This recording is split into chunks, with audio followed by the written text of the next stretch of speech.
남편이 출근 전에 제 스마트폰을 이제 만지작거렸습니다. 그러니까 이제 아내가 그 모습을 보고 한마디 했죠. 내가 스마트폰이었다면 당신 관심을 받아서 참으로 좋았을 텐데 라고 이제 아내가 한마디를 했죠. 그러자 잠시 후에 남편이 이렇게 또 대답을 했습니다. 나도 당신이 스마트폰이었다면 참으로 좋았을 텐데 잠시 뜸을 들이더니 2년마다 바꿀 수 있어서라고 이제 얘기를 이제 했다는 이제 그런 이야기가 있습니다. 근데 더 가관은 이제 그 말이 떨어지기도 전에 아내한테 되새게 이제 맞았다는 그런 이야기가 있습니다.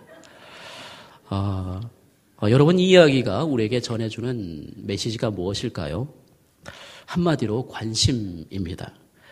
우리의 관심이 어디에 있느냐에 따라서 우리의 삶의 내용과 질은 달라질 수 있다라는 말씀인 거죠. 그렇다면 저와 여러분의 관심은 어디에 있습니까? 오늘 본문에는 시므온이라는 이제 사람이 등장합니다.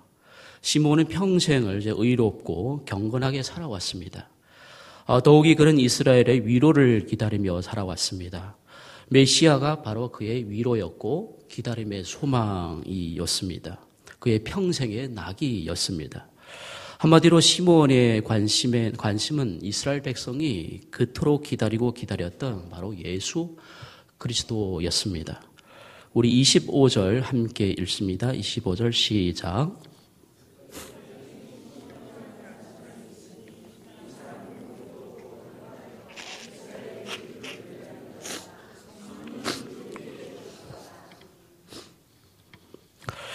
저는 이제 호떡을 참으로 좋아합니다. 호떡은 참으로 맛이 있죠. 저에게는 남다른 추억이 있습니다. 이제 호떡은 이제 겨울에 이제 호호 불면서 이제 먹어야 그 맛이 일품이죠. 호호 불면서 먹는 떡이라고 해서 호떡이라고 부르고 있는지도 모르겠습니다. 한때 제가 신대원 다닐 때 기숙사에 살았습니다. 그런데 어느 추운 겨울날 이제 헬스가 끝나고 이제 학교 앞 그 호떡 집에 가서 이제 호떡을 먹게 되었습니다. 호호 불면서 이제 한 입을 떼면 그 호떡의 쫀득쫀득함과 그리고 그 호떡 속에 설탕이 이제 한 입에 어우러지면서 그 맛은 참으로 가관이죠. 이제 호호 불어도 뜨거우니까 왼쪽 볼에 넘겼다가 또 오른쪽 볼에 넘겼다가 이제 먹으면 참으로 맛이 있습니다. 둘이 먹다가 하나가 죽어도 모를 정도로 이렇게 맛이 있는 거죠. 이제 호떡 가게에서 호떡을 먹을 때 보통 사람들은 2개 정도 먹습니다. 많아야 3개 정도 먹죠. 그날 저는 몇 개 먹었을까요? 6개를 먹었습니다. 호떡 아주머니가 이제 놀라고 신기해서 자기가 호떡 장사 20년을 했는데 제가 처음으로 그렇게 6개를 먹었다고 이렇게 고백을 하는 것을 들었습니다. 그래서 저에게 이제 호떡을 서비스로 1개 더 주셨습니다. 그래서 그날 7개를 먹었던 기록을 지금 생각이 납니다. 그래서 사실은 더 먹고 싶었지만 호떡 아주머니가 보기 민망해서 7개에서 그치고 학교 기숙사로 들어갔던 그런 적이 있습니다. 그런 저에게는 이제 호떡에 대한 추억이 하나 있습니다. 제가 6살 되던 해였습니다. 시골에서는 이제 겨울 같은 날에는 이제 채소를 먹으려면 이제 도시에 가서 이제 채소를 사와야죠. 한 주치를 가서 사옵니다. 그래서 어머니가 항상 이제 도시의 시내에 가서 이제 장을 봐오는 거죠. 지금으로부터 한 30여 년 전이었으니까. 어머니는 이제 장 보러 다녀오실 때는 항상 제가 좋아하는 그 호떡을 사 오셨습니다. 아침 버스를 타고 가시면 이제 볼일 보시고 장을 보시고 이제 저녁 때쯤이면 집에 오시는 거죠. 저녁에 잘 때 제가 엄마에게 내일 시내에 가면 내가 좋아하는 호떡을 꼭 사오라고 신신당부를 이제 합니다. 그러면 엄마는 이제 제 볼에 뽀뽀를 하면서 그러하겠노라고 이제 약속을 하는 거죠. 그러면서 다른 건 더 먹고 싶은 것은 없는지 물어봅니다. 그러면 저는 호떡이면 된다고 그렇게 말을 합니다. 잠자리에 들면서부터 어서 빨리 내일이 되기를 기다리는 거죠. 기다림 속에 이제 잠이 들었다가 때론 호떡 꿈을 꾼 적도 여러 번 있었습니다. 어린 저에게 그 당시 호떡은 전부였고 소망이었다고 해도 과언이 아니었습니다. 그런데 하루는 이제 어머니가 이제 시내 갔다 오셨는데 저 손에 호떡이 보이지 않는 겁니다. 하루 종일 기다린 호떡이었는데 손에 호떡이 보이지 않는 거였습니다. 외인과하니 이제 그날따라 어머니가 그 자주 가는 그 호떡 가게가 이제 문을 열지 않았던 겁니다. 그래서 어머니는 빈손으로 이제 왔던 것입니다. 그때 그 어린 나이에 느꼈던 그 절망감과 실망감은 참으로 무엇으로 형용할 수 없었습니다. 그런 추억이 있은 이후로 커서도 호떡을 그렇게 저는 이제 좋아하죠. 그래서 호떡을 보기만 해도 허기가 막 지는 거죠. 여러분 성경은 기다림의 역사로 볼 수가 있습니다. 지금도 우리의 신앙은 이제 기다림의 신앙인 거죠. 재림하실 예수를 기다리는 신앙인 것입니다. 우리가 기다릴 수 있는 것은 예수님이 반드시 다시 오신다는 그런 소망이 있기 때문에 우리가 다시 기다릴 수가 있는 것이죠. 여러분 6살의 어린아이가 호떡을 사들고 오는 그 어머니를 기다렸듯이 우리의 소망이 바로 영생의 면류관을 들고 다시 오실 예수님을 기다리는 것이 아니겠습니까? 그런데 문제는 사람을 기다리다 보면 때로는 실망도 많이 합니다. 불평도 합니다. 다시 오실 주님을 기다림에 있어서는 절대 그렇지 않다는 것이죠. 왜냐하면 주님은 반드시 다시 오시기 때문인 거죠. 주님은 우리를 고와 같이 버려두지 않기 때문입니다. 여러분 주님이 반드시 다시 오신다는 이 사실이 바로 우리의 종말론적인 신앙의 능력이 되는 것이죠. 기쁨이 되는 겁니다.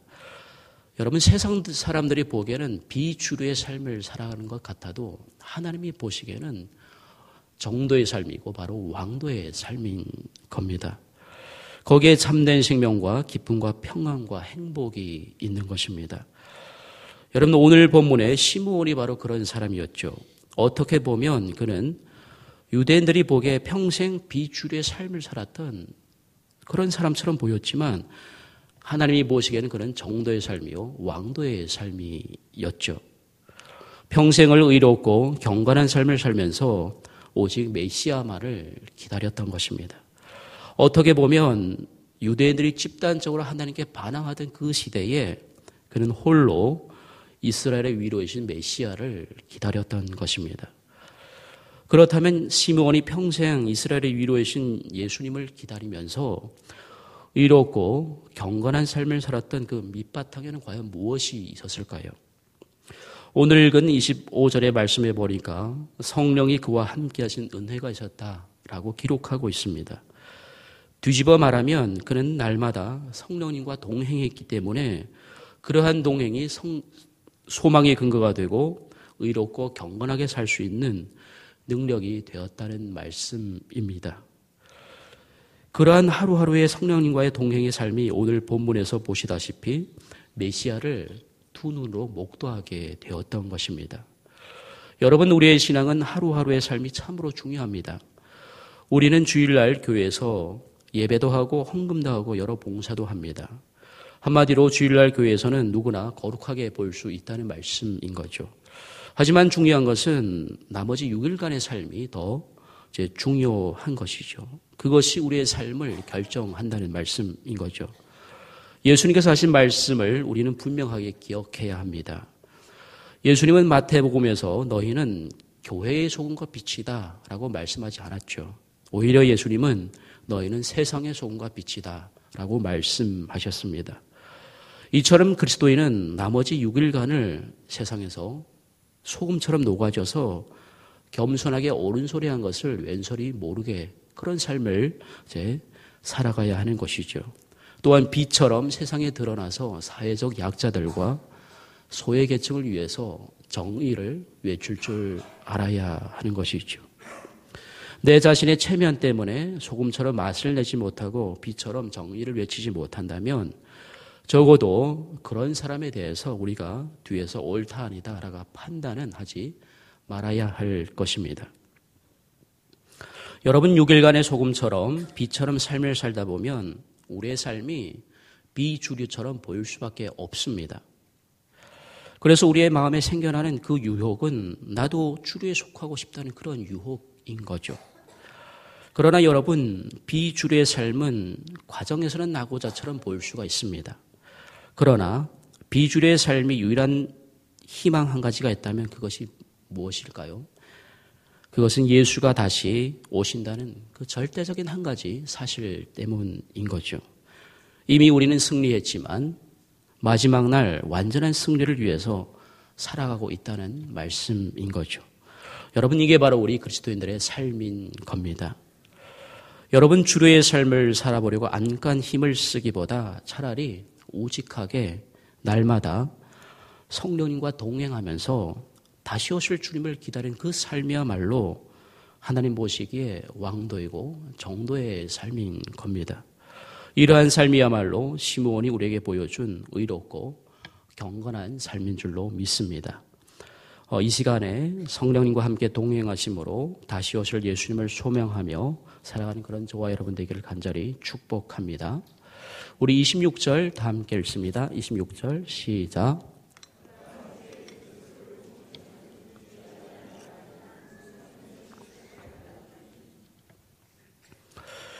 여러분, 낙타도 눈물을 흘릴까요? 이것은 제가 책에서 본 내용입니다.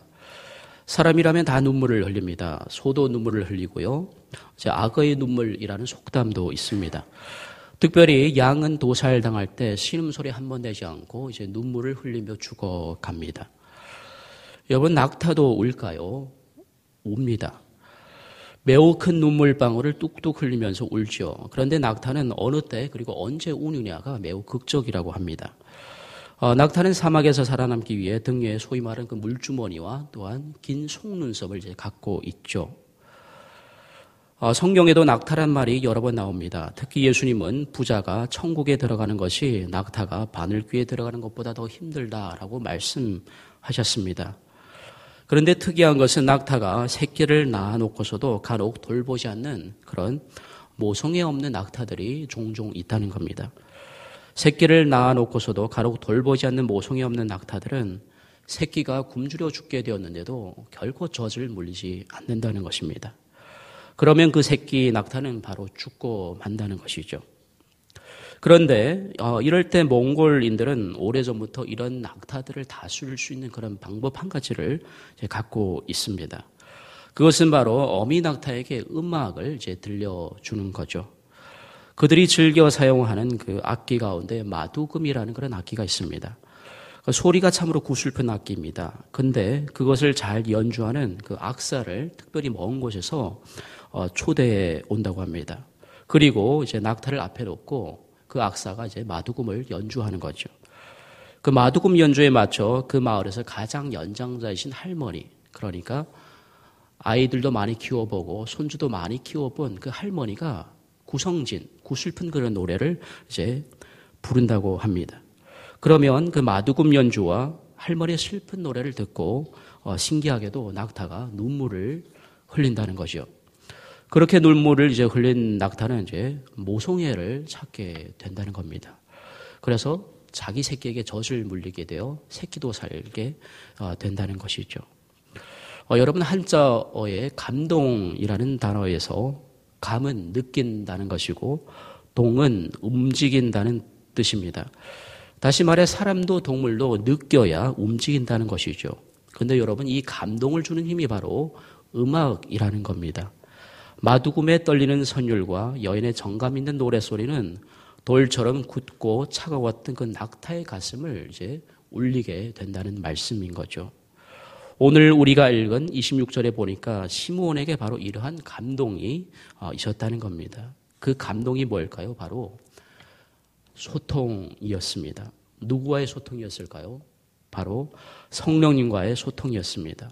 여러분, 소통의 다른 말이 뭘까요? 바로 기도입니다. 여러분, 시므온이 메시아를 소망하고 기다리게 된 결정적인 계기가 무엇이었습니까? 바로 기도였습니다. 기도 가운데 성령의 지시를 시므온은 받았던 것입니다. 이처럼 진지한 기도는 한 사람의 일생의 터닝 포인트가 될 수가 있는 것이죠. 여러분, 기도를 하다 보면 미래가 명확해집니다. 분명해집니다. 왜일까요? 오직 한 가지, 다시 오실 예수 그리스도가 보이기 때문인 거죠. 시몬이 기약도 없는 메시아를 평생 기다릴 수 있었던 그 이유는 뭘까요? 바로 기도의 힘이었습니다.